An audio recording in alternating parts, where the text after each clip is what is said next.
जरूरत से ज्यादा खाने पर बार बार दस्त लगता है। अगर सरकारी नौकरी हो तो कलुआ लड़का भी मस्त लगता है।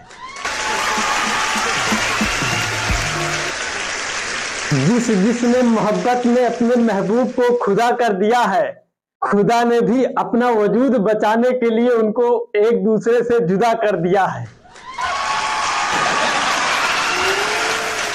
और मैं अपनी बताऊं, उसको मैं भगवान की तरह पूजता था। उसने मुझे इस बात पे छोड़ दिया। मैंने सिर्फ उनसे इतना पूछा था, ये बताइए आपका दिल इतना साफ है, बचपन में साबुन खाती थी क्या? इस बात पे हमको छोड़ के चली गई। तब हम उनसे बोले थे कि रसगुल्ले चुराएंगे तुम्हारी शादी में हम बेस रख कर बेटर का। अगर किसी और से शादी की तुम तो जयमाला पे हम तार काट देंगे जनरेटर का।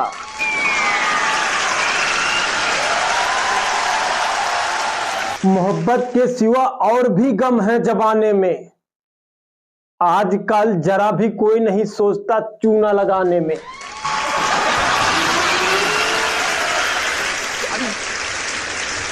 जब मुझको पता चला कि वो किसी और से शादी कर ली, तो फिर मैंने भी अपने बेजान पड़ी जिंदगी में रंग घोल लिया।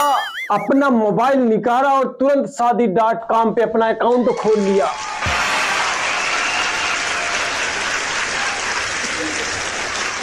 और मेरा अकाउंट देखकर लड़की वाले रिश्ता लेके आए मेरे घर।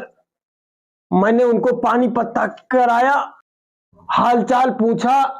उसके बाद जो लड़की का बाप था मुझसे पूछने लगा कि बेटा, आजकल जो इंटरनेट पे अश्लीलता फैल रही है इसको कैसे देखते हो? मैंने कहा अंकल जी, आजकल जो ये इंटरनेट पे अश्लीलता फैल रही है इसको हम फुल एचडी में देखते हैं।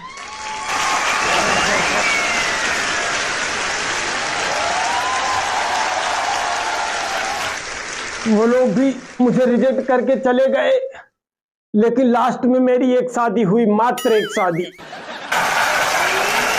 और मैं अपने पत्नी से बहुत प्यार करता था।